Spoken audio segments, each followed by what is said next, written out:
பிதாவே, நன்றியோடு நாங்கள் உம்மை துதிக்கிறோம், மெய் ஸ்தோத்திரித்து மகிமைப்படுத்துகிறோம். தேவரீர் கிருபையாக 10 மாதங்களை கடந்து வந்து இந்த 11வது மாதத்தின் முதல் நாளிலும் உம்முடைய சமூகத்திலே நாங்கள் ஜீவனோடும் சுகத்தோடும் பலத்தோடும் ஆரோக்கியத்தோடும் இருக்கிறோம் என்றால் உம்முடைய மாறாத இரக்கமும் கிருபையும் தான் ஆண்டவரே. எல்லாவற்றுக்கும் ஒரு முடிவுண்டு, ஆனால் நம்முடைய இரக்கங்களுக்கோ முடிவில்லை என்று நாங்கள் வாசிக்கிற வேத வசனத்தின்படி காலைதோறும் நீர் எங்களை விசாரிக்கிறவர், காலைதோறும் உம்முடைய கிருபை எங்களுக்கு புதுப்பித்து தருகிற தேவனாக, மாதந்தோறும் புதிய கனி ஆவிக்குரிய ஜீவியத்திலே உண்டாகத்தக்கதாக இந்த வாக்குத்தத்த ஆராதனையை நீர் கிருபையாக எங்களை தந்ததுக்காக நன்றி. நன்றியப்பா. தூரத்திலும் சமீபத்தில் வர வேண்டிய உம்முடைய பிள்ளை யாவரும் வாஞ்சியோடும் தாகத்தோடும் ஏக்கத்தோடும் எதிர்பார்ப்போடும் உம்முடைய வார்த்தைகளுக்காக ஏங்கி தவிக்கிற உம்முடைய பிள்ளைகளை உம்முடைய வார்த்தையினால் போஷித்து காப்பாற்றும்படியாய் எங்களை அர்ப்பணித்து ஒப்புக் கொடுக்கிறோம். துதியும் கனமும் மகிமையும் உமக்கே செலுத்துகிறோம். இயேசுவின் மூலம் வேண்டிக்கிறோம் பிதாவே, ஆமென். தோத்திரத்தோடு நாம் கூடி வந்து கர்த்தரை ஆராதிப்போம். ஒரு சிறிய ஓரசை பாடி தொடர்ந்து ஆராதனை வழிகளை கடந்து செல்வோம்.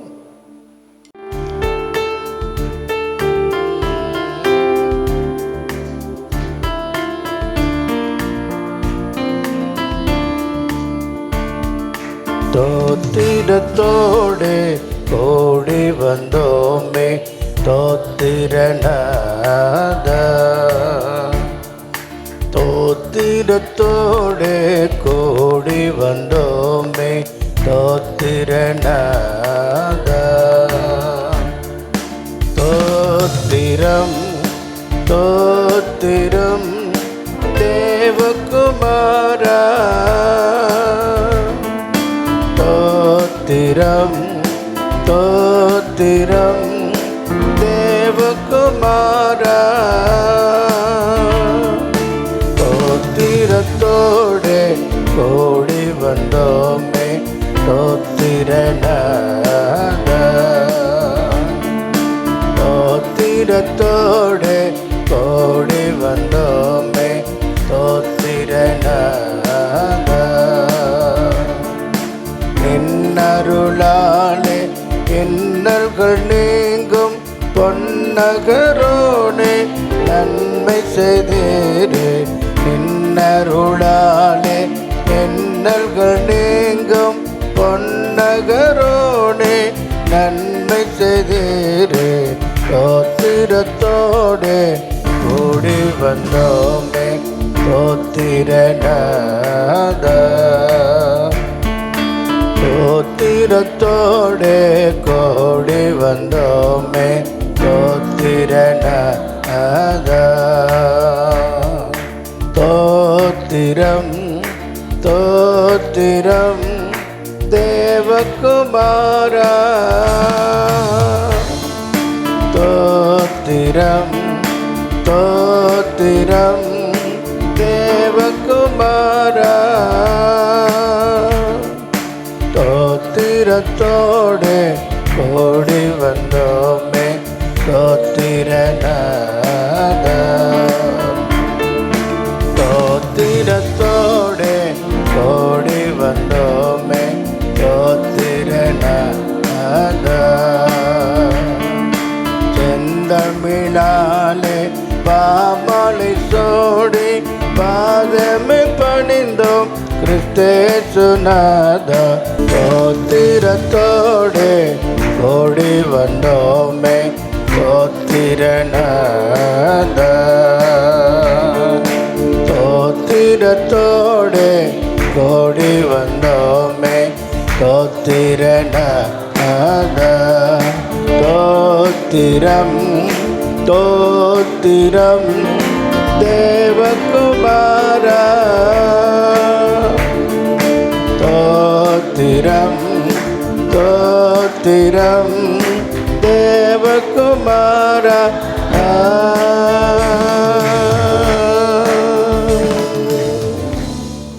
Praise the Lord. ஹல்லேலூயா.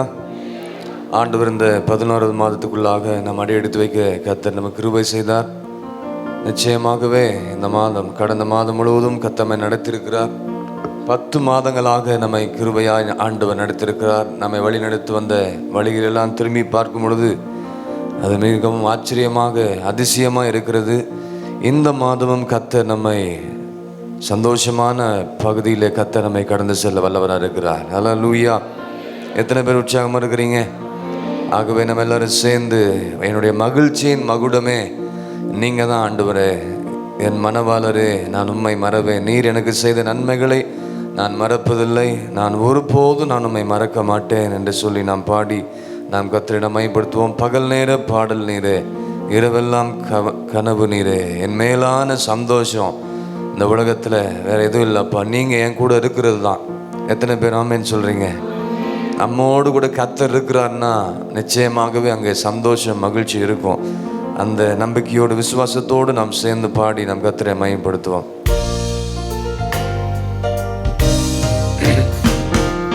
பகல் நேர பாடல் நீரே, இரவெல்லாம் கனவு நீரே, என் மேலான சந்தோஷம் நீரே, நாளெல்லாம் உம்மை பாடுவேன். என் மேலான சந்தோஷம் நீரே, நாளெல்லாம் உம்மை பாடுவேன். எல்லாரும் சேர்ந்து, பகல் நேர பாடல் நீரே, இரவெல்லாம் என் மேலான சந்தோஷம் நீரே, நாளெல்லாம் உம்மை பாடுவேன். என் மேலான சந்தோஷம் நீரே, நாளெல்லாம் உம்மை பாடுவேன். எருசலேமே உன்னை மறந்தா வலக்கரம், சொல்லுங்க எல்லாரும் சேர்ந்து, எருசலேமே உன்னை மறந்தா வலக்கரம் செயலிழக்கோ, மகிழ்ச்சியின் மகுடமாய் கருதாவிடு நாவு ஒட்டிக்கொள்ளோ, மகிழ்ச்சியின் மகுடமாய் கருதாவிடு நாவு ஒட்டிக்கொள்ளும். மகிழ்ச்சியின் மகுடம் நீதானையா, என் மனவாளரே, உம்மை மறவே. மகிழ்ச்சியின் மகுடம் மனவாளரே, உம்மை மறவேன். எல்லாரும் சேர்ந்து, பகல் நேர பாடல் நீரே, இரவெல்லாம் கனவு நீரே, என் மேலான சந்தோஷம் நீரே, நாளெல்லாம் உம்மை பாடுவே. எல்லாரும் பாடுங்க, வாயில திறந்து, என் மேலான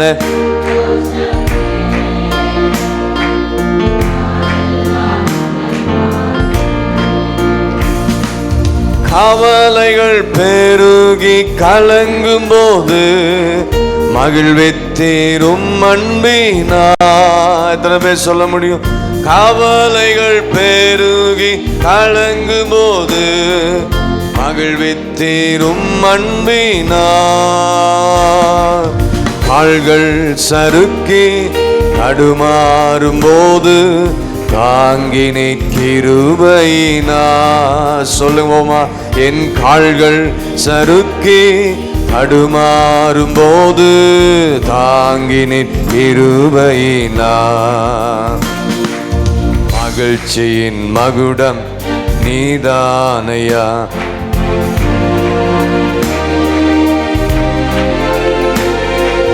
மகிழ்ச்சியின் மகுடம் நீதானையா. மனவாளரே, உம்மை மறவே. பகல் நேர பாடல் நீரே, இரவெல்லாம் கனவு நீரே, என் மேலான சந்தோஷம் நீரே, நாளெல்லாம் உம்மை பாடு. எல்லாரும் வாயில திறந்து, என் மேலான நாளெல்லாம் உம்மை பாடுவே. தாய்மடி தவழும் குழந்தை போல மகிழ்ச்சியாயிருக்கின்றே. எத்தனை பேர் சொல்றீங்க? தாய்மடி தவழும் குழந்தை போல மகிழ்ச்சியாய் இப்போதும் எப்போதும் இப்போதும் எப்போதும் நம்பியுள்ளே, உம்மையே நம்பியுள்ளே. கர்த்தர் சொல்றார், இப்போதும் எப்போதும் கர்த்தரே நம்புங்க, உம்மையே நம்பியுள்ளே. மகிழ்ச்சியின் மகுடம் மனவாளரே உமை மறவே.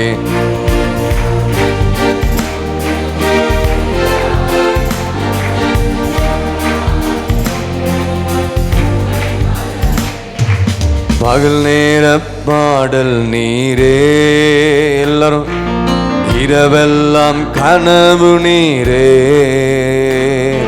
என் மேலான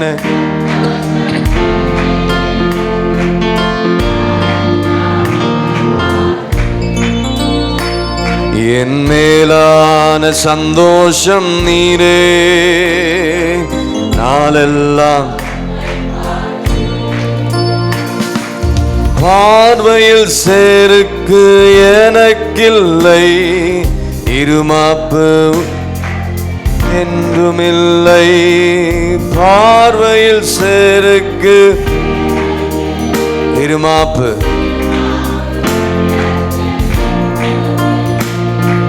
பயனற்ற உலகத்தின் செயல்களிலே பங்கு பெறுவதில்லை. எத்தனை பேர்? பயனற்ற உலகத்தின் செயல்களிலே பங்கு பெறுவதில்லை. மகிழ்ச்சியின் மகுடம்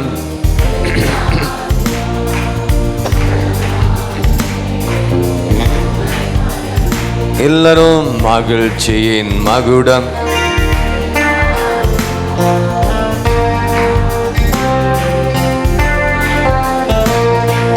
பகல் நேர பாடல் நீரே.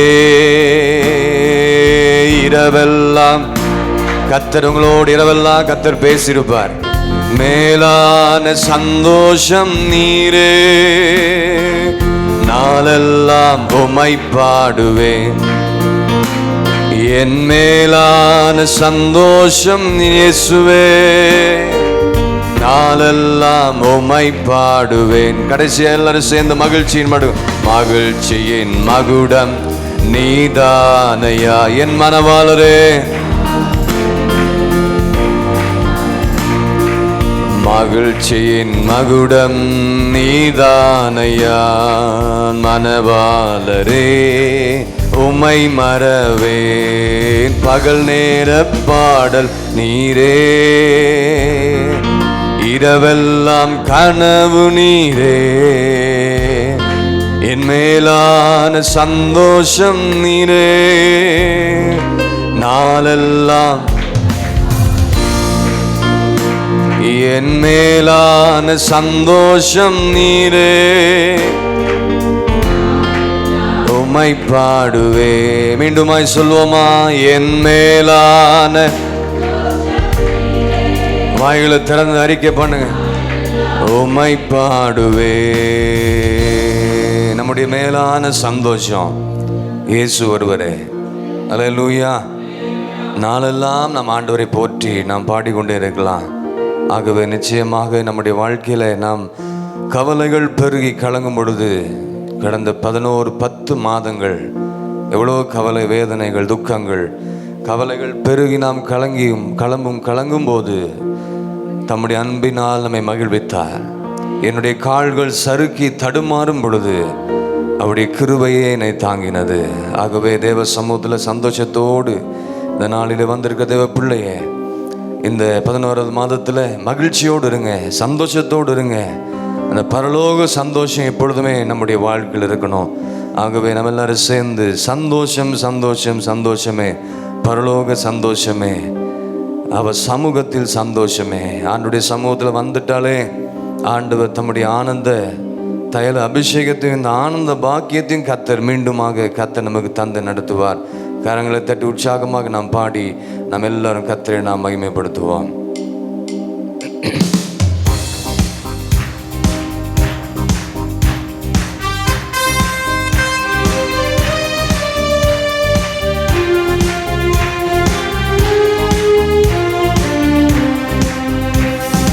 சந்தோஷம் சந்தோஷம் சந்தோஷமே, பரலோக சந்தோஷமே.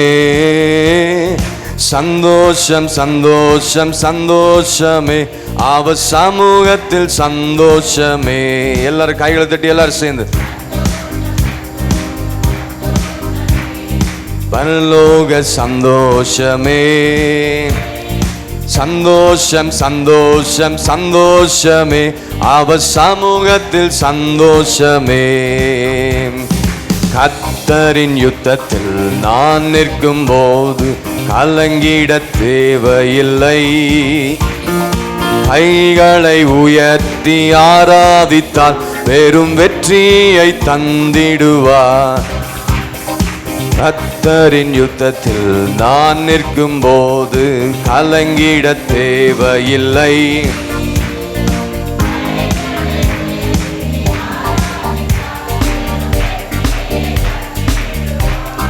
எல்லாரும் மீண்டுமாக சந்தோஷம் சந்தோஷம் சந்தோஷமே. இந்த புதிய மாதத்துல பரலோக சந்தோஷத்தை கர்த்தர் நமக்கு தருவார். சந்தோஷம் சந்தோஷம் சந்தோஷமே, அவர் சமூகத்தில் சந்தோஷமே. போராட்டம் பாடுகள் போராட்டம் பாடுகள் நம் வாழ்வில் வந்தாலும் சோர்ந்திடவே வேண்டாம். உலகத்தை ஜெயித்தவன் நம்முடன் இருக்கையில் ஜெயம் ஜெயம் ஜெயம் நமக்கே. போராட்டம் வாழ்வில் வந்தாலும் சோர்ந்திடவே வேண்டாம். உலகத்தை ஜெயித்தவன் நம்முடன் இருக்கையில்.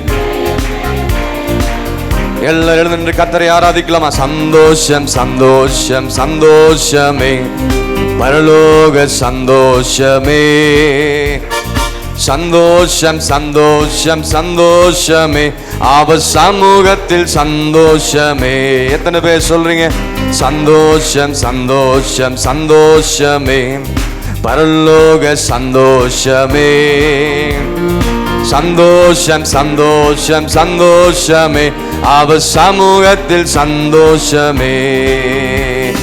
சந்தோஷம் சந்தோஷம். பாடுங்க, எல்லாரும் மகிழ்ச்சியோடு பாடுங்க, சோர்ந்து போகாம உற்சாகத்தோடு ஆவியில.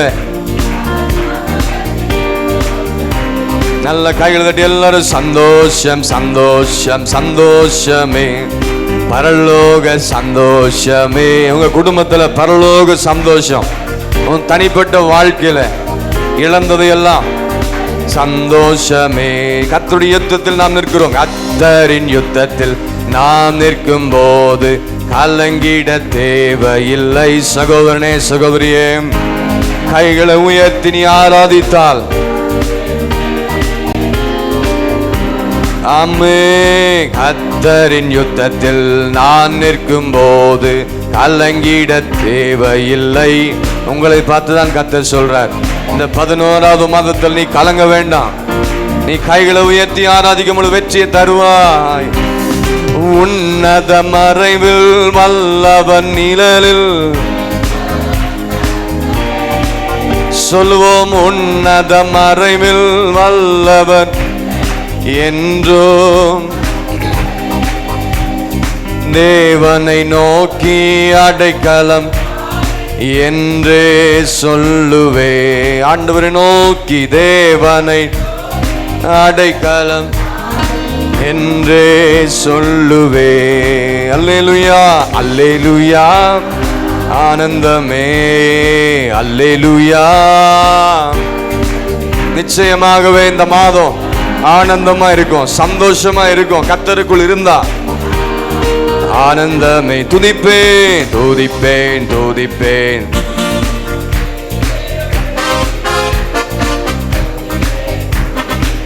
துதித்துக் கொண்டே இருப்பே. என்றும் ஆனந்தம், என்றும் ஆனந்தம். தருவார் நிச்சயமா, என்றும் ஆனந்தம். பாடினீங்கன்னா தருவார். என் இயேசு தருகிறார். துதிப்பேன் துதிப்பேன் துதிப்பேன் துதித்துக் கொண்டே இருப்பே.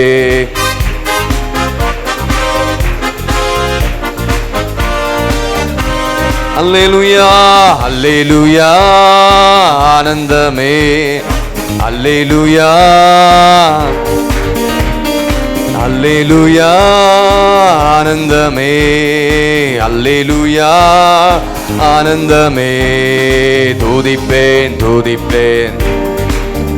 துதிக்கிற தேவ பிள்ளைகளுடைய வீடுகளிலே ஆனந்த சத்தம் உண்டாகும். பாடுகிற தேவ பிள்ளையுடைய வாழ்க்கையில மகிழ்ச்சியின் சத்தத்தை கர்த்தர் துணிக்க பண்ணுவார். துதிப்பேன் துதிப்பேன் துதித்துக் கொண்டே இருப்பே. கர்த்தரை தேடுகிற இருதயம் மகிழும். துதிப்பேன் துதித்துக் கொண்டே இருப்பே. ஹல்லேலூயா. நன்றி ஆண்டவரே, நன்றி அப்பா. ஓ எங்கள் தேவனே, எங்கள் ரட்சகர் ஆவியானவரே. ரிபாராக தூரமத நகரபத சிகதுரமா. ரிமாராக தூரமத நகரபத சிகதுரமத நகரமா. ஹல்லேலூயா ஹல்லேலூயா ஹல்லேலூயா.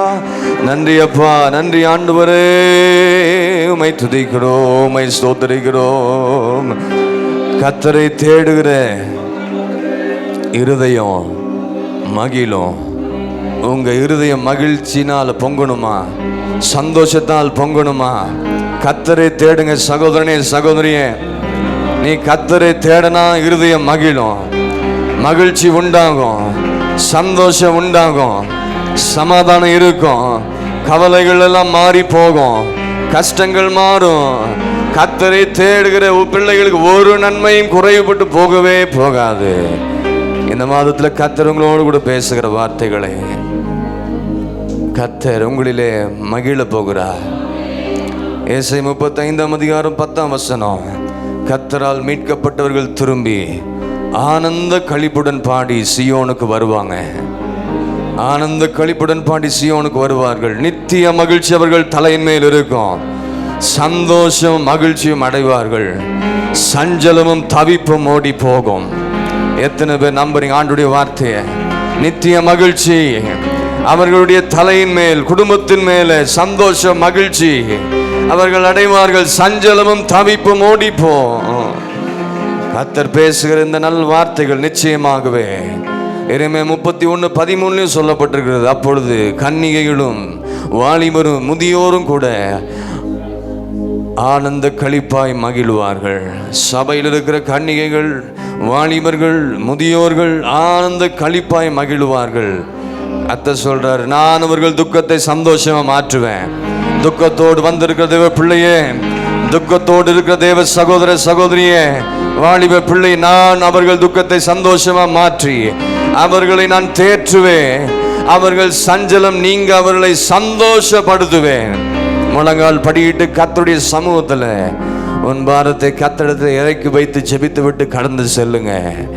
கர்த்தர் சொல்றாரு, கன்னிகைகள், வாலிபர்கள், முதியோரும் கூட ஆனந்த களிப்பாய் மகிழ கர்த்தர் செய்வார். கர்த்தரோடு கூட இருந்தா, கர்த்தரை தேடனா, நான் அவர்களை துக்கத்தை சந்தோஷமா மாற்றுவேன்.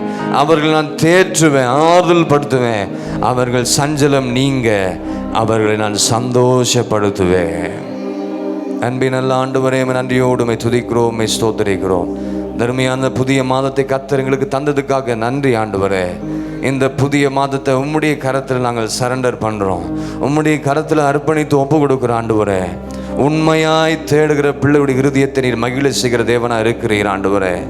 ஆண்டவரே, கடமைக்காக அல்ல ஆண்டவரே, உண்மையாய் ஆவியோடு உண்மையோடு கருத்தோடும் பாடி துதிக்கிற தேவ பிள்ளையுடைய வாழ்க்கையில் எப்படிப்பட்ட வார்த்தைகளை, இப்படிப்பட்ட வாக்குத்தத்தங்களை கர்த்தர் நிறைவேற்றுவே நான் விசுவாசிக்கிறேன் ஆண்டவரே.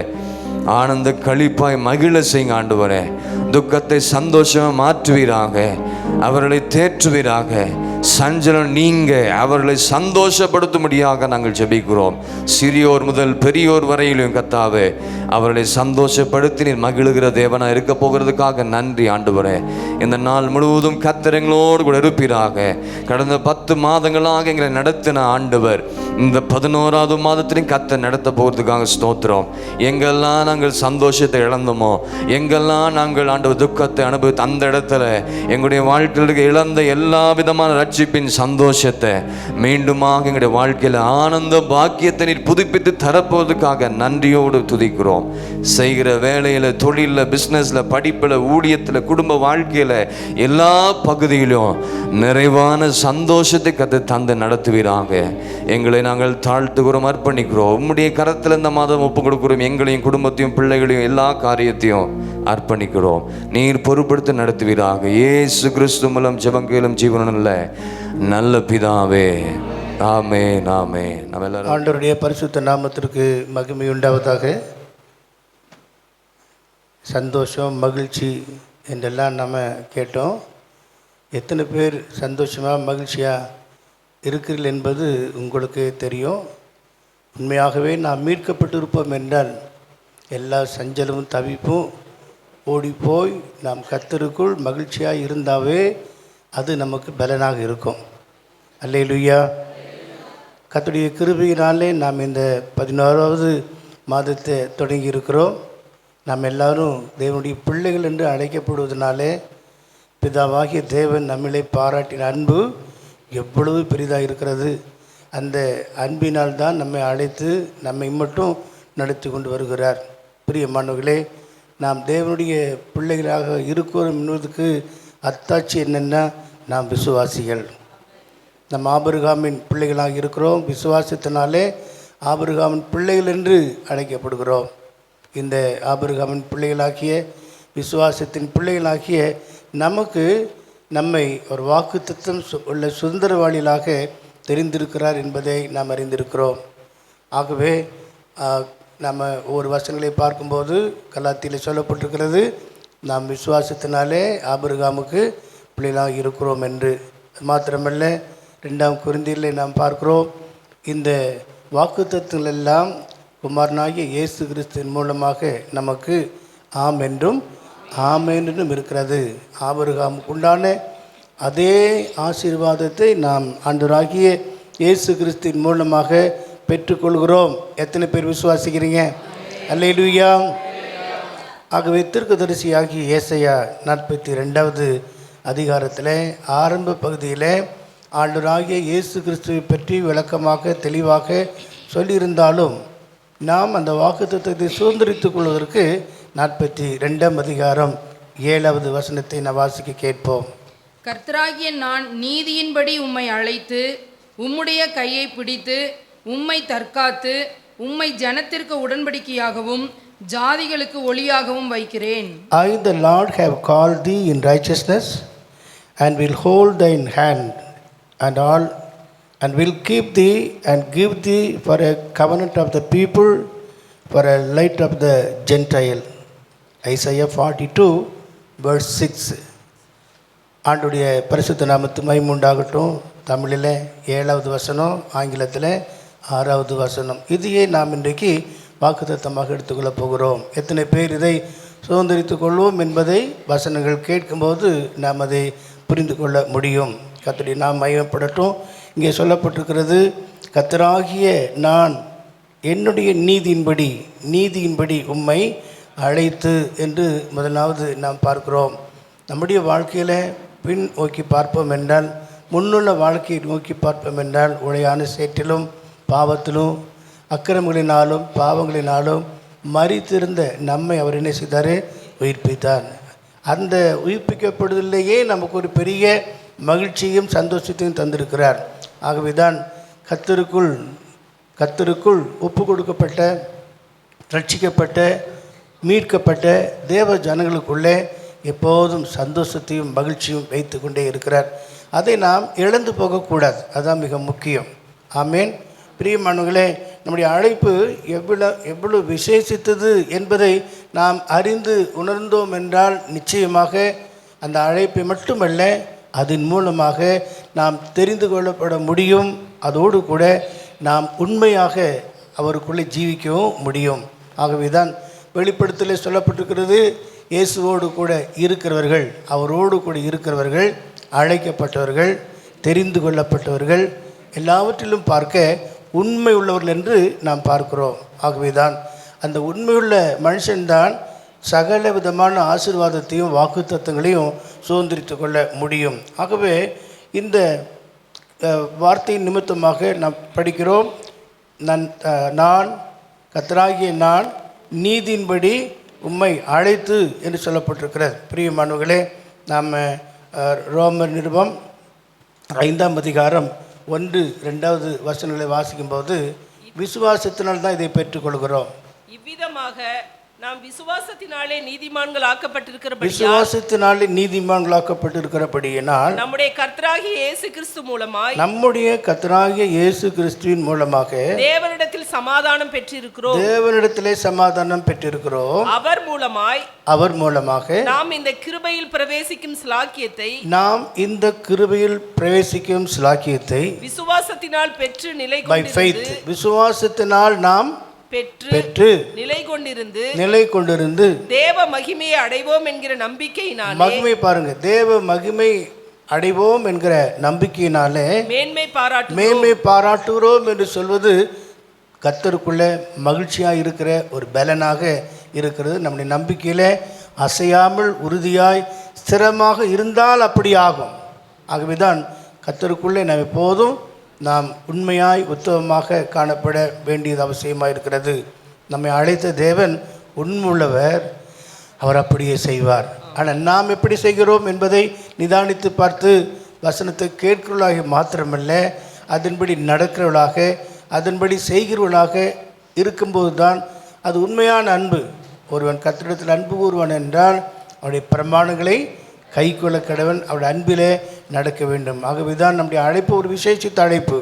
உலக தோற்றத்துக்கு முன்பாகவே, இல்லையா, எபேசியர் 1ஆம் அதிகாரத்தில் பார்க்கிறோம், உலக தோற்றத்துக்கு முன்பாகவே கிறிஸ்து இயேசுக்குள் நம்மை முன்குறித்தவர் இந்த உலக தோற்றத்தில் நம்மை தெரிந்து கொண்டார். நாம் இந்த உலகத்தில் பிரவேசித்த பிற்பாடு நம்மை அழைத்து அவர் தெரிந்து கொண்டிருக்கிறதை நாம் பார்க்கிறோம். ஆகவே பிரியமானவர்களே, கர்த்தராகிய நான் உங்களை அழைத்து என்று சொல்லப்பட்டிருக்கிறது. அங்கே நம்ம பார்க்கிறோம் 2 கொரிந்தியர் 5ஆம் அதிகாரம் 21 வசனத்தில் அவருடைய நீதியினால் தான் நாம் நீதிமான்களாக்கப்படுகிறோம் என்று சொல்லப்பட்டிருக்கிறது. அதற்காகவே பிதாவாகிய தேவன் அவரை நொறுக்க சித்தமானார். 2 கொரிந்தியர் 5:21. நாம் அவருக்குள் தேவனுடைய நீதியாகும்படிக்கு, நாம் ஆண்டவராகிய இயேசு கிறிஸ்துவுக்குள் தேவ நீதியாகும்படிக்கு பாவமறியாத அவரை நமக்காக பாவமாக்கினார். பாருங்கள், பாவமறியாத, பாவம் செய்யாத, பாவம் இல்லாத அந்த ஆண்டவராகிய இயேசு கிறிஸ்துவை நமக்காக பாவமாக்கினதின் நோக்கம் என்னவென்றால் நாம் அவருடைய நீதியை பெற்றுக்கொள்வதற்காக. எசையாவிலே நாம் வாசிக்கிறோம், நம்முடைய நீதி எல்லாம் அழுக்கான கந்தையாக இருக்கிறது, ஆனால் அவர் எல்லாவற்றையும் நீக்கி நம்மை சுத்திகரிப்பதற்கு அவருடைய இரத்தமானது உண்மையும் நீதியும் உள்ளதாக இருக்கிறது என்று நாம் நிருபங்களில் வாசிக்கிறோம். எத்தனை பேர் நாம் இதை சுதந்திரித்து கொண்டிருக்கிறோம்? எத்தனை பேர் இந்த அழைப்பை நாம் உறுதிப்படுத்தி கொண்டிருக்கிறோம்? அதுதான் மிக முக்கியம். அநேகர் அழைக்கப்பட்டவர்கள், ஆனால் தெரிந்து கொள்ளப்பட்டவர்களோ சிலர் என்று நாம் சுவிசேஷத்தில் வாசிக்கிறோமே. நாம் அழைக்கப்பட்டவர்களாக மாத்திரமல்ல, தெரிந்து கொள்ளப்பட்டவர்களாக காணப்பட வேண்டும். கர்த்தராகிய நான் என்னுடைய நீதியின்படி நான் உங்களை என்ன செய்திருக்கிறேன், அழைத்திருக்கிறேன் என்று சொல்கிறார். இந்த அழைப்பில் பல காரியங்கள் உண்டு. 1 பேதுருவில் என்ன வாசிக்கிறோம், 2ஆம் அதிகாரம் 20-21 வசனத்தில் நாம் நன்மை செய்து தீமையை அனுபவிக்கும்படிக்காகவே கர்த்தர் நம்மை அழைத்திருக்கிறார். உலகம் அப்படித்தான் இருக்குது. எவ்வளோ நன்மையை பெற்றிருந்தாலும் கூட நன்மை செய்து தீங்கை அனுபவிக்கலாக நாம் இருக்கும்படிக்கு தேவன் நம்மை அழைத்திருக்கிறார் என்று 1 பேதுரு 2ஆம் அதிகாரம் 20-21 வசனத்திலே பார்க்கிறோம். அது மட்டுமல்ல, நம்மை அழைத்த தேவன் பரிசுத்தராக இருக்கிறது போல நாம் நம்முடைய எல்லா காரியத்திலேயும் பரிசுத்தராக இருக்கும்படிக்கே கர்த்தர் அழைத்திருக்கிறார், இல்லையா? அசுத்தத்திற்கு அல்ல. 1 தீமோத்தேயுவில் நான் வாசிக்கிறோம், நம்ம அசுத்தத்திற்கு அல்ல, பரிசுத்தத்துக்கென்றே அவர் நம்மை அழைத்திருக்கிறார். அல்லேலூயா. ஆமாம், இவ்விதமாக நாம் அழைக்கப்பட்ட அந்த அழைப்பை நாம் அறிந்து உணர்ந்து செயல்பட கடமைப்பட்டு இருக்கிறோம். 1 கொரிந்தியர் 7ஆம் அதிகாரம் 15வது வசனத்தில் நான் வாசிக்கும்போது, சமாதானமாக இருக்கும்படிக்கே நம்மை அழைத்திருக்கிறார் என்று நாம் அங்கே பார்க்கிறோம். சமாதானமாக இருக்கும்படி அழைத்திருக்கிறார், பரிசுத்தத்துக்கு என்று அழைத்திருக்கிறார், நாம் நன்மை செய்து பாடு அணிவிக்க வேண்டும் என்று அழைத்திருக்கிறார். அது எல்லாவற்றிலும் பார்க்க கொலோசியர் நாம் 3ஆம் அதிகாரம் 15ஆம் வசனத்தில் பார்க்கும்போது, ஒரே சரீரமாக இருக்கும்படி நம்மை அழைத்திருக்கிறார். 3:15 தேவ சமாதானம் உங்கள் இருதயங்களில் ஆளக்கடவது. தேவ சமாதானம் உங்கள் இருதயங்களில் ஆளக்கடவது. இதற்கென்றே நீங்கள் ஒரே சரீரமாக அழைக்கப்பட்டீர்கள். இதற்கென்றே நீங்கள் ஒரே சரீரமாக அழைக்கப்பட்டிருக்கிறீர்கள். அப்படி என்றால் நம்முடைய வாழ்க்கை ஆண்டவராகிய இயேசு கிறிஸ்துவோடு கூடுள்ள நெருங்கின தொடர்போடு கூட சரீரமாக சபைக்கு கர்த்தர் நம்மை தெரிந்து கொண்டிருக்கிறார். தலையாகிய கிறிஸ்துவுக்குள்ளே நாம் எல்லாவற்றிலும் வளரும்படி அப்படி செய்திருக்கிறார். இங்கே நாம் பார்க்கிறோம், ஒரே சரீரமாக இருக்கும்படிக்கே நம்மை அழைத்திருக்கிறார். அப்படி என்றால் நம்முடைய அழைப்பு எவ்வளவு விசேஷித்தது என்று பாருங்கள். ஆகவே தான் 1 கொரிந்தியரில் நாம் அடிக்கடி வாசிக்கிற வசனம் 1ஆம் அதிகாரம் 31ஆம் வசனத்தில், அவரே தேவனால் நமக்கு ஞானமாக, நீதியாக, பரிசுத்தமாக, மீட்புமாக இருக்கிறார். ஆகவே அவருடைய நீதியின்படி தான் நம்மை அழைத்திருக்கிறார் ஒழிய நம்முடைய தகுதியின்படி அவர் நம்மை அழைக்கவில்லை. அதுதான் தேவனுடைய கிருபை. தகுதி இல்லாத நமக்கு அவருடைய அழைப்பு தேவ கிருபையினாலே கிடைத்திருக்கிறபடியினால இந்த அழைப்பை எல்லாவற்றிலும் நாம் பாதுகாத்து கொள்ள கடமைப்பட்டு இருக்கிறோம். 2ஆவதாக நாம் பார்க்கிறோம், உம்முடைய கையை பிடித்து அவர் எவ்வளோ அன்பு பாருங்கள். நம்முடைய கரத்தை பிடித்து நம்மோடு உடன்படிக்கை செய்திருக்கிறார். நம்மை அழைத்த தேவன் கரத்தை பிடித்து கைவிடாதவராக இருக்கிறார் என்றெல்லாம் நாம் பார்க்கிறோம். ஆதியாகமம் 19ஆம் அதிகாரத்தில் நாம் பார்க்கிறோம், 16வது வசனம் சொல்கிறது, அங்கே லோத்தையும் அவருடைய குடும்பத்தையும் தேவ தூதர்கள் கரத்தை பிடித்து இழுத்து அந்த அழிவிலிருந்து தப்பித்து கொள்ளும்படியாக கொண்டு செல்கிறதை நாம் பார்க்கிறோம். 19-16. அவன் தாமதித்து கொண்டிருக்கும் போது கர்த்தர் அவன் மேல் வைத்த இரக்கத்தினாலே அந்த புருஷர் அவன் கையையும் அவன் மனைவியின் கையையும் அவன் 2 குமாரத்திகளின் கையையும் பிடித்து, எல்லாருடைய கையையும் பிடித்து அவனை பட்டணத்திற்கு வெளியே கொண்டு போய் விட்டார்கள். அல்லேலூயா. பட்டணத்தின் அழிவிலிருந்து, உலகத்தின் அழிவிலிருந்து தப்பித்து கொள்ளும்படியாக, பாதுகாக்கும்படியாக அவர் தம்முடைய கரத்தை நீட்டி நம்மை பிடித்திருக்கிறார். ஆமென். அல்லேலூயா. சிறு பிள்ளைகள் நடக்க முடியாமல் இருக்கும்போது அந்த சிறு பிள்ளையின் கரத்தை பிடித்து நடக்க சொல்லி கொடுப்பது போல நம்முடைய கரத்தை அவர் பிடித்திருக்கிறார். நாம் அல்ல, அவரே நம்முடைய கரத்தை பிடித்திருக்கிறார். அல்லேலூயா. கரத்தை பிடித்திருக்கிறது மாத்திரமல்ல, அவரே நமக்கு துணையாகவும் இருக்கிறார். விழுந்து விடாதபடி, தவறி விடாதபடிக்கு எசையா 41:13. 41:13. தேவனாயிருக்கிற கர்த்தராகிய நான் உன் வலது கையை பிடித்து பயப்படாதே, நான் உனக்கு துணை நிற்கிறேன். தேவனாகிய கர்த்தராகிய நான் உன் வலது கையை பிடித்து பயப்படாதே, நான் உனக்கு துணை நிற்கிறேன். ஆமென். நான் உனக்கு துணை நிற்கிறேன். அல்லேலூயா. நம்மோடு கூடவே இருந்து நம்முடைய வலது கரத்தை பிடித்து நமக்கு துணையாக தாங்கி பிடித்து நடத்துகிற நம்முடைய ஆண்டவர் நம்மோடு இருக்கும்போது பயப்பட வேண்டிய அவசியம் இல்லை. ஆமென். பயம் மிகுந்த வேதனை உள்ளது. வேதம் அப்படி தானே சொல்லியிருக்கிறது, பயம் மிகுந்த வேதனை உள்ளது. ஆனால் பூரண அன்பு அந்த பயத்தை புறம்பே தள்ளிவிடும். 100க்கு 100 முழு பலத்தோடு, முழு ஆத்மாவோடு, முழு சிந்தையோடு கூட அவரிடத்தில் நம்ம அன்பு கூறும்போது பயம் புறம்பே தள்ளப்பட்டு போகும். கர்த்தராகிய நான் வலது கரத்தை பிடித்து பயப்படாதே, நான் உனக்கு துணை நிற்கிறேன் என்று சொல்லியிருக்கிறார். நான் விசுவாசிக்கிறோமா? கரத்தை பிடித்திருக்க நம்புகிறோமா?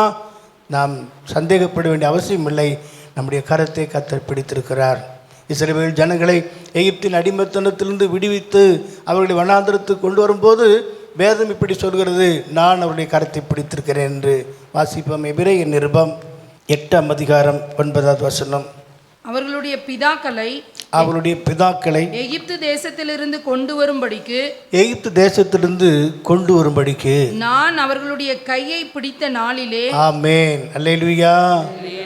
நான் அவர்கள் கையை பிடித்த நாள் என்று அங்கே பார்க்கிறோம். முற்பிதாக்களை தேவ ஜனங்களை எகிப்திலிருந்து விடுதலையாக்கும்படியாக கர்த்தர் அவருடைய கரத்தை பிடித்து விடுதலையாக்கின அந்த நாள் மிக விசேஷித்த ஒரு நாளாக இருக்கிறது. ஆகவே யோசித்து பாருங்கள், ஒருவேளை நீங்கள் குடும்ப வாழ்க்கையில் பிரவேசித்திருப்பீர்கள் என்றால் அந்த திருமண நாளில் மனைவி புருஷன் கைகளை இறுக பிடித்து கொண்டிருக்கிறது போல மணவாளனாகிய இயேசு நம்முடைய கரத்தை பிடித்திருக்கிறார்.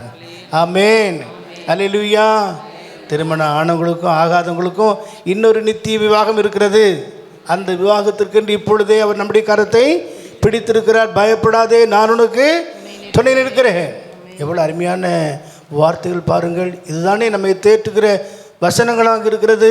ஆகவே நான் அவர்கள் கரத்தை பிடித்திருக்கிறேன் என்று கர்த்தர் சொல்லுகிறார். ஆகவே தான் எபிரேயர் நிருபக்காரன் 2ஆம் அதிகாரத்தில் சொல்லும்போது 2:16 ஆதலால் அவர் தேவதூதருக்கு கூட அவர் உதவி செய்யவில்லை, ஆபிரகாமின் உதவியாக கை கொடாமல் ஆபிரகாமின் சந்ததிக்கு உதவியாக கை கொடுத்தார், கரத்தை பிடித்திருக்கிறார். கரத்தை பிடித்திருக்கிறார் என்று கை கொடுத்தார். இப்போ நம்ம கை கொடுக்குறோம். நாட்கள் எல்லாம் ஆராதனை முடிந்த உடனே எல்லாரும் ஒருத்தர் கை கொடுப்பாங்க. இன்னும் சிலர் ஒருத்தருக்கு ஒருத்தர் முத்தம் கொடுத்து வரவேற்பாங்க. அந்த காலங்களில் அப்படிலாம் இருந்தது. ஆமேன். ஆராதனை முடிந்த உடனே ஒரு கூட்டம் ஒரு மூலையில் 10 பேர் நின்று இந்த ஆராதனைக்காக ஸ்தோத்திரம் பண்ண சந்தர்ப்பம்லாம் உங்களுக்கு தெரியுமா? இன்றைக்கி அதெல்லாம் இல்லை. ஒருத்தர் சரியாக விசாரிக்கிறது கூட இல்லையே. ஒரு முகத்தை ஒரு சந்தோஷமாக பார்க்கறது கூட இல்லை. வந்தோமா போனோமா என்று தான் சிலருடைய வாழ்க்கை. அப்படி இருக்கக்கூடாது. பிரியமானவர்களே, இங்கே நாம் பார்க்கிறோம், தேவ தூதருக்கு கூட அவர் என்ன செய்யவில்லை? கை கொடுக்கவில்லை. ஆனால் ஆபிரகாமின் சந்ததிக்கு கை கொடுத்தார். அல்லேலூயா. அந்த 2 அதிகாரம் கடைசியில் சொல்லப்பட்டிருக்கிறது. ஆதலால் அவர்தாமே சோதிக்கப்பட்டு பாடுபட்டதினாலே அவர் சோதிக்கப்படுகிறவர்களுக்கு உதவி செய்ய வல்லவராய் இருக்கிறார். ஆமேன். சோதிக்கப்படுகிறவர்களுக்கு உதவி செய்ய வல்லவர் அவர்தான், நல்லவரும் அவர்தான். ஆமேன். பிரியமானவர்களே, நம்முடைய கரத்தை அவர் பிடித்திருக்கிறார். நாம் பிடித்திருந்தால் ஒருவேளை சந்தர்ப்பங்களுக்கு ஏற்ற நம்ம அதை விட்டுவிடலாம். ஆனால் அவர் நம்முடைய கரத்தை இறுக பிடித்து கொண்டு பயப்படாதே, நான் உனக்கு துணை நிற்கிறேன் என்று சொல்லியிருக்கிறார். வேதவசனத்தில் தீர்க்கதரிசன புஸ்தகத்தில் நாம் ஓசியாவில் வாசிக்கிறோம். எப்பிராயீமின் கையை கர்த்தர் பிடித்திருந்தார், ஆனால் அதை மறந்து விட்டான். பார்ப்போமா? ஓசியா 11:3. நான் எப்பிராயீமை கைப்பிடித்து நடத்த பழக்கினேன், ஆனாலும் நான் தங்களை குணமாக்குகிறவர் என்று அறியாமல் போனார்கள். கரத்தை பிடித்தது உண்மைதான், ஆனால் அதை அறியாமல் போன எப்பிராயீமை போல வேதம் சொல்கிறது. எப்பிராயீம் திருப்பி போடாத தோசை, திருப்பி போடாத அப்பம் என்று தான் வேதம் சொல்கிறது. ஆகவே பிரியமானவர்களே, இந்த எப்பிராயீமினுடைய வீழ்ச்சிக்கு காரணம் என்னென்னா பொய்யனாய் இருக்கிறான் என்று அதே 11ஆம் அதிகாரம் 12ஆம் வசனத்தை பாருங்க. எப்பிராயீமர் பொய்களினாலும் இஸ்ரவேல் வம்சத்தார் வஞ்சகத்தினாலும் என்னை சூழ்ந்து கொண்டிருக்கிறார்கள். யூதாவோவெனில் இன்னும் தேவனோடு அரசாண்டு எப்பிராயீம் எப்படி இருக்கிறான்? பொய்களினாலும். இஸ்ரவேல் வம்சத்தார் பொய், எப்போதும் பொய் என்று சொல்வது அது பிசாசுடைய பொய்யனும் பொய்க்கு பிதாவுமாயிருக்கிறனுடைய காரியங்கள். அதற்கு நாம் இடம் கொடுக்கக்கூடாது. எப்பிராயீம் பொய்யன் என்று சொல்லப்பட்டிருக்கிறது. ஆனால் யூதாவோவெனில் இன்னும் தேவனோடு அரசாண்டு பரிசுத்தவான்களோட உண்மையாக இருக்கிறான். அல்லேலூயா. ஆகவே அவர் நம்முடைய கரத்தை பிடித்திருக்கிறார். நம்மை அழைத்தவர் நம்முடைய கரத்தை பிடித்திருக்கிறதுனால நாம் ஒன்றும் கலங்க வேண்டிய அவசியம் இல்லை. அது மட்டுமல்ல, உம்மை தற்காத்து என்று சொல்கிற அந்த வார்த்தையானது நமக்கு ஒரு பெரிய பாதுகாப்பாக இருக்கிறது. ஆமேன். நம்மை காக்கிற தேவன் நமக்கு உண்டு. காக்கிற தேவன் நம்ம எல்லா சூழ்நிலையிலும் 121ஆம் சங்கீதத்தில் நான் வாசிக்கிறோம், கர்த்தர் உன்னை காப்பார். பாடினோம், பகல் நேர பாடல். பகலும் இரவும் நம்மை தூங்காமலும் உறங்காமலும் காக்கிற ஒரு தேவன் இருக்கும்போது நம்ம பயப்பட வேண்டிய அவசியம் இல்லை. தற்காத்து, இல்லையா? உம்மை தற்காத்து நம்மை பராமரித்து போஷித்து காப்பாற்றுகிற காக்கிற ஒரு தேவன் நமக்கு இருக்கிறார். ஆமேன். சரி, 91ஆம் சங்கீதம் முழுவதுமாகவே நாம் வாக்குத்தத்த சங்கீதம் என்றே அழைக்கிறோம். அதை ஒவ்வொன்றையும் நாம் சுதந்திரித்து கொள்ள அதை படித்து அதனுடைய காரியத்தை தியானித்து இரவும் பகலும் அவர் நம்மை காக்கிற தேவனாக இருக்கிறார். பழைய ஏற்பாட்டின் காலத்தில் மோசையின் கீழ் ஜனங்கள் இருந்த நாட்களில் என்னாகும் 6ஆம் அதிகாரம் 24, 25, 26 வசனங்களில் அங்கே பிதாவும் குமாரனும் பரிசுத்த ஆவியானும் சேர்ந்து ஆசீர்வதிக்கிறது போல 24, 25, 26 வசனங்கள். கர்த்தர் உன்னை ஆசீர்வதித்து, கர்த்தர் பிதாவாகிய தேவன் உன்னை ஆசீர்வதித்து உன்னை காக்க கடவர். கர்த்தர் தம்முடைய முகத்தை உன்மேல் பிரகாசிக்க பண்ணி, ஆண்டவராகிய இயேசு கிறிஸ்து தம்முடைய முகத்தை நம்மேல் பிரகாசிக்க பண்ணி உன்மேல் கிருபையாய் இருக்க கடவர். கிருபையின் தேவன் கிருபையாய் இருக்க கடவர். கர்த்தர் தம்முடைய முகத்தை உன்மேல் பிரசன்னமாக்கி உனக்கு சமாதானம் கட்டளை கடவர். பரிசுத்த ஆவியினால் உண்டாகும் சமாதானம் என்று பரலோகத்தின் ஆசீர்வாதத்தை நாம் பார்க்கிறோம். ஆகவே இஸ்ரவேல் ஜனங்களை மோசே ஆசீர்வதிக்கும் போது நாம் இப்போ விளங்கிக் கொள்கிறோம், பிதா குமாரன் பரிசுத்த ஆவியினாலே அவங்களை ஆசீர்வதித்தார். ஆகவே தான் ஆராதனை முடிவிலே ஆசீர்வாதம் போடுகிற அந்த காரியத்தை நீங்கள் பார்த்தாலும் பிதா குமாரன் பரிசுத்த ஆவி நாமத்தினாலே நம்ம ஆசீர்வாதத்தை பெற்றுக்கொள்கிறோம். அங்கே எல்லா விதமான பாதுகாப்பையும் கர்த்தர் நமக்கு தருகிறார். நம்முடைய சரீரம், ஆவி, ஆத்மா முழுவதுமாக அவர் நம்மை பாதுகாக்கிறவராக இருக்கிறார், போஷிக்கிறவராகவும் இருக்கிறார். கர்த்தர் தம்முடைய சபையை என்ன செய்கிறாரா?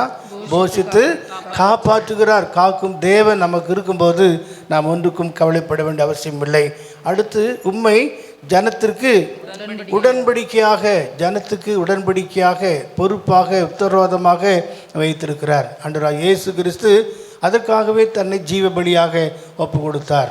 எபேசியர் நிருபம் 5ஆம் அதிகாரம் 2வது வசனத்தை நான் வாசிக்கும்போது, கிறிஸ்து நமக்காக தம்மை தேவனுக்கு சுகந்த வாசனையான காணிக்கையாகவும், கிறிஸ்து நமக்காக தம்மை தேவனுக்கு சுகந்த வாசனையான காணிக்கையாகவும் பலியாகவும் ஒப்பு கொடுத்து நம்மில் அன்பு கூர்ந்தது போல நீங்களும் அன்பிலே நடந்து கொள்ளுங்கள்.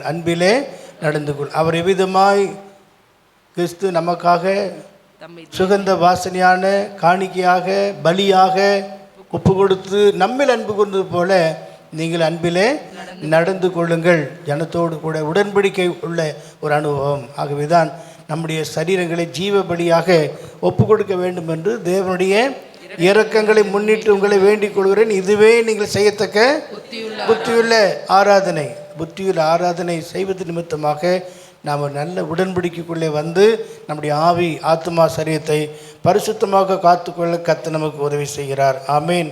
என்றும் எல்லாவற்றிலும் எல்லா சூழ்நிலையிலும் நாம் செய்த உடன்படிக்கையை கர்த்தரோடு நாம் வைத்து அதை பாதுகாக்க கடமைப்பட்டு இருக்கிறோம். பிதாவாகிய தேவனுக்கு முன்பாக குமாரன் இயேசு கிறிஸ்து எவ்விதமாக தேவ நோக்கத்தை நிறைவேற்றினாரோ அதே போல நம்மையும் ஜீவ பலியாக ஒப்பு கொடுக்க வேண்டும் என்று தேவனுடைய இரக்கங்களை முன்னிட்டு உங்களை வேண்டிக் கொள்கிறோம் என்று பரிசுத்தவான்கள் சொல்லுகிறதை வசனங்கள் மூலமாய் பார்க்கிறோம். கடைசியாக சொல்லப்பட்டிருக்கிறது, ஜாதிகளுக்கு ஒளியாக.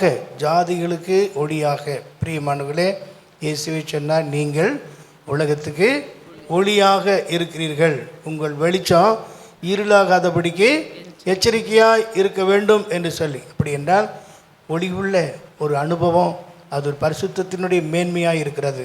ஆகவே தான் கொலோசியரில் 1ஆம் அதிகாரம் 12, 13வது வசனத்தை நான் வாசிக்கும்போது ஒளியில் உள்ள பரிசுத்தவான்கள் என்று வேதத்தில் பார்க்கிறோம். 12, 13 வசனங்கள். ஒளியில் உள்ள பரிசுத்தவான்களுடைய சுதந்திரத்தில் பங்கடைவதற்கு நம்மை தகுதியுள்ளவர்களாக்கினவரும் இருளின் அதிகாரத்திலிருந்து நம்மை விடுதலையாக்கி தமது அன்பின் குமாரனுடைய ராஜ்யத்துக்கு உட்படுத்தினராகிய பிதாவை நாம் எப்போதும் ஸ்தோத்திரிக்க கடமைப்பட்டு இருக்கிறோம். இருளின் அந்தகாரத்திலிருந்து ஆச்சரியமான ஒளியிடத்திற்கு நம்மை வரவழைத்துடைய புண்ணியங்களை அறிவிப்பதற்காகத்தான் தேவன் நம்மை அழைத்திருக்கிறார். அந்த அறிவிப்பு எங்கே இருக்கிறது? பிரஜாதிகளுக்கு ஒளியாக, சாட்சியாக நம்மை வைத்திருக்கிறார். ஆமேன். அப்படி நாம் ஒளியாக இருக்கிறோமா? சாட்சியாக இருக்கிறோமா? உதிக்கிற ஒளியாக இருக்கிறோமா? ஏசாயாவில் வாசிக்கிறோமா இல்லையா? ஏசாயா 60:3 உதிக்கிற உன் ஒளியினிடத்திற்கு வருவாங்க. யார் வருவாங்க பாருங்க? உன் வெளிச்சத்தினிடத்துக்கு ஜாதிகளும், உன் வெளிச்சத்தினிடத்துக்கு ஜாதிகளும், உதிக்கிற உன் ஒளியினிடத்துக்கு உதிக்கிற ஒளியினிடத்திற்கு ராஜாக்களும் நடந்து வருவார்கள். ஆமென். திரும்ப வாசிப்போம். உன் வெளிச்சத்தினிடத்துக்கு ஜாதிகளும், வெளிச்சத்தினிடத்திற்கு புறஜாதிகள் வருகிறார்கள். நம்முடைய வெளிச்சத்தினிடத்திற்கு என்றால் நம்முடைய சாட்சி நிமித்தமாக நாம் வெளிச்சத்தின் பிள்ளைகளாக, பகலின் பிள்ளைகளாக சீராக நேராக நடக்கும்போது பிரஜாதிகள், ரட்சிக்கப்படாத ஜனங்கள் சபையை தேடி வருவார்கள். ஆமென். வெளிச்சத்தினிடத்திற்கு ஜாதிகள், உதிக்கிற உன் ஒளியினிடத்துக்கு, உதிக்கிற ஒளியினிடத்திற்கு ராஜாக்களும் நடந்து வருவார்கள். உதிக்கிற ஒளி ஒரு எழுப்புதலுள்ள ஒரு சபையை குறிக்கிறது. எழும்பி பிரகாசியின் ஒளி வந்தது. அந்த உதிக்கிற ஒளியினிடத்துக்கு யார் வருகிறார்கள்? ராஜாக்கள் வருகிறார்கள். எங்கோ ரட்சிக்கப்பட்டு, எங்கோ ஞானஸ்தானம் பெற்று, எங்கோ அபிஷேகம் பண்ணப்பட்ட ராஜாக்களாக, ஆசாரியனாக இருக்கிறவர்கள் சபையை தேடி வருவார்கள். ஆமென். அல்லேலூயா.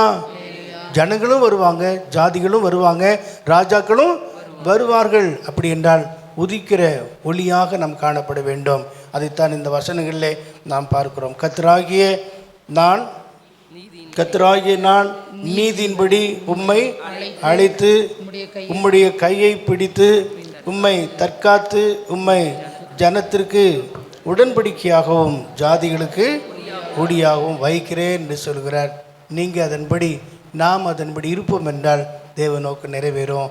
நாம் எழுந்து நின்று கர்த்தரை மகிமைப்படுத்துவோம். அழைத்தார் சுவிசேஷத்தினால் என்ற ஒரு கோரஸை பாடி முடிக்கப் போகிறோம். மகிமையே அனுதினமே மகிழ்வுடனே துதித்திடுவேன், தினம் மகிழ்வுடனே துதித்திடுவோம். மகிமையே அனுதினமே மகிழ்வுடனே துதித்திடுவேன், தினம் மகிழ்வுடனே துதித்திடுவேன். அழைத்தாரே சுவிசேஷத்தினா அடைய தேவ சாயலதை. அழைத்தாரே சுவிசேஷத்தினா அடைய தேவ சாயலதை. பயத்துடனே பரிசுத்தமதையே, பயத்துடனே பரிசுத்தமதையே பாரினில் பூரணமாக்கிடுவோம், பாரினில் பூரணமாக்கிடுவோம். மகிமையே அனுதினமே மகிழ்வுடனே துதித்திடுவேன், தினம் மகிழ்வுடனே துதித்திடுவேன். மகிமையே அனுதினமே மகிழ்வுடனே துதித்திடுவேன், தினம் மகிழ்வுடனே துதித்திடுவேன்.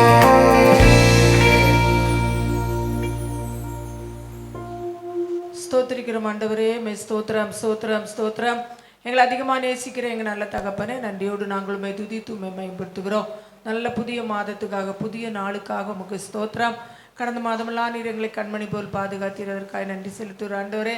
இந்த புதிய மாதத்தை காண உதவி செய்தபடினால மெ ஸ்தோத்திரிக்கிறோம். 11வது மாதத்துக்குள் எங்களை நீ கூட்டி சேர்த்த தயவுக்காய் மெய் ஸ்தோத்திரிக்கிறோம். நாளிலே கர்த்தர் எங்களோடு பேசின நல் வார்த்தைகளுக்காய் ஸ்தோத்திரிக்கிறோம் ஆண்டவரே. நீர் எங்களை அழைத்து, எங்களை கரத்தை பிடித்து, எங்களை தற்காத்து ஆண்டவரே ஜாதிகளுக்கு ஜனங்களுக்கு ஒளியாக நீர் வைக்கிற தேவனாய் இருக்கிறபடினால மெ ஸ்தோத்திரிக்கிறோம்.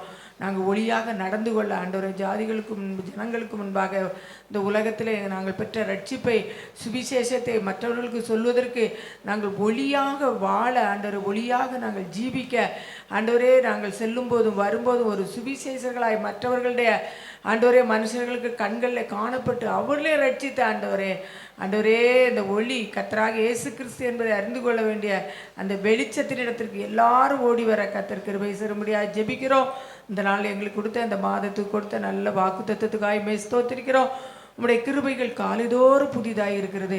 இந்த நல்ல காலை வேளையிலே புதிய கிருபையிலே நீர் எங்களை நடத்தினபடினால மெய் ஸ்தோத்திரிக்கிறோம் ஆண்டவரே. இந்த மாதம் கர்த்தருடைய பிள்ளைகள் ஒவ்வொருவரையும் நீர் ஆசீர்வதிக்க முடியாது ஜெபிக்கிறோம். ஒவ்வொருடைய கையின் பிரயாசங்கள், தொழில்கள், வியாபாரங்கள், வேலை ஸ்தலங்களில் ஆண்டவரே வேலை செய்கிற எல்லா இடங்களிலும், ஐடியில் வேலை செய்கிற எல்லா பிள்ளைகளுக்கும் கர்த்தர் நல்லவராக ஆண்டவரே பக்க பலனாக இருந்து எல்லாருடைய கரங்களையும் கத்த நீர் ஆசீர்வதிக்கும்படியாக ஜெபிக்கிறோம். இந்த உலகத்திலே வாழ்வதற்கு அவர்களுக்கு தேவைகளை சந்திக்கிற தேவன் அவருடைய கையின் பிரயாசங்களை ஆசீர்வதித்து நடத்த முடியாது ஜெபிக்கிறோம். நல்ல சுகமும் நல்ல பலனும் நல்ல ஆரோக்கியத்தையும் கொடுத்து நம்ம அதை முழுவதும் உடைய இரத்த கோட்டைகள் மூடி மறைத்துக் கொள்வீராக. கால ஆராதனையிலே கலந்து கொண்ட தெய்வ மக்கள் ஒவ்வொருவரையும் ஆசீர்வதியும். பகலில் நடக்கிற கத்தாவே இந்த சுத்திகரிப்பு கூட்டத்திலையும் எல்லாரையும் நீர் கூட்டி சேர்த்து கொண்டு வர முடியாது ஜெபிக்கிறோம். தாழ்த்துடைய கரத்தில் தருகிறோம். இயேசுவின் நாமத்தில் கேட்கிறோம் பிதாவே, ஆமென். என் ஆத்துமாவே கர்த்தரை ஸ்தோத்திரி, என் முழுமே அவருடைய பரிசுத்த நாமத்தை ஸ்தோத்திரி. என் ஆத்துமாவே கர்த்தரை ஸ்தோத்திரி, அவர் செய்த சகல உபகாரங்களையும் மறவாதே. ஆமென். நம்முடைய கர்த்தராகிய இயேசு கிறிஸ்துவின் கிருபையும் பிதாவாகிய தேவனுடைய அன்பும் பரிசுத்தவின் ஐக்கியமும் இன்றும் என்றும் சதா காலங்களிலும் நம் அனைவரோடும் கூடவே இருப்பதாக. ஆமென். அல்லேலூயா. கர்த்தர் ஆசீர்வதிப்பாராக.